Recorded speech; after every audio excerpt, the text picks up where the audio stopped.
சவரனுக்கு 1.25 லட்சத்துக்கு விற்கிற தங்கம் விலை 70,000 குறைய வாய்ப்பு இருக்கா? 2 முக்கிய காரணங்களை அடுத்தடுத்து சொன்ன வல்லுநர்கள். அமெரிக்கால நிகழ்ற முக்கிய நிகழ்வால தங்கம் விலை குறைய வாய்ப்பு இருக்கா?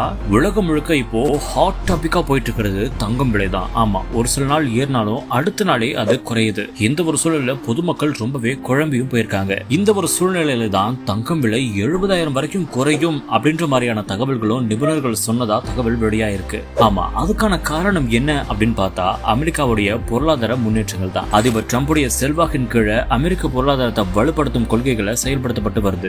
இந்த முடிவுகளால சர்வதேச சந்தையில டாலருடைய மதிப்பு வலுவடைஞ்சிட்டும் வருது. டாலர் வலுவடையும் ஒவ்வொரு முறையும் தங்கத்தின் விலை மீதான அழுத்தமும் அதிகரிக்குது அப்படின்ற மாதிரியான தகவல்களும் வெளியாயிருக்கு. அதாவது டாலர் வலுவா இருக்கும் போது முதலீட்டாளர்களுடைய தங்கத்தின் மீதான ஆர்வத்தை குறைக்கிறதாவும் சொல்லியிருக்காங்க. இதனாலையும் தங்கம் விலை குறையலாம் அப்படின்ற மாதிரியும் சொல்றாங்க. இரண்டாவது காரணம் என்ன அப்படின்னு பார்த்தா உலகம் முழுசா இப்போ போர் பயம் குறைஞ்சிருக்கிறது. கடந்த சில ஆண்டுகளா ரஷ்யா உக்ரைன் போர் பதற்றங்கள் அதிகரிச்ச நிலையில இருந்துச்சு. இந்த ஒரு நிலையில சமீபத்திய அரசியல் முன்னேற்றங்களோட போர் குறைவதற்கான வாய்ப்புகளும் இப்போ அதிகரிச்சிருக்கு. முதலீட்டாளர்கள் தங்கத்துல முதலீடு செய்த பணத்தை இப்போ பங்கு சந்தையில போட்டு வராங்க. இதனாலையும் ஒரு சில வேளையில தங்கம் விலை குறையலாம் அப்படின்ற மாதிரியும் சொல்றாங்க. ஆனா இப்போதைக்கு 70,000 குறையுமா அப்படின்னு கேட்டா அது சாத்தியம் இல்ல அப்படின்ற மாதிரியும் சொல்றாங்க. படிப்படியா குறைய வேணா சாத்தியம் இருக்கு அப்படின்ற மாதிரியான தகவல்களும் இப்போ சமூக வலைதளங்கள்ல வைரலா பரவிட்டு வருது.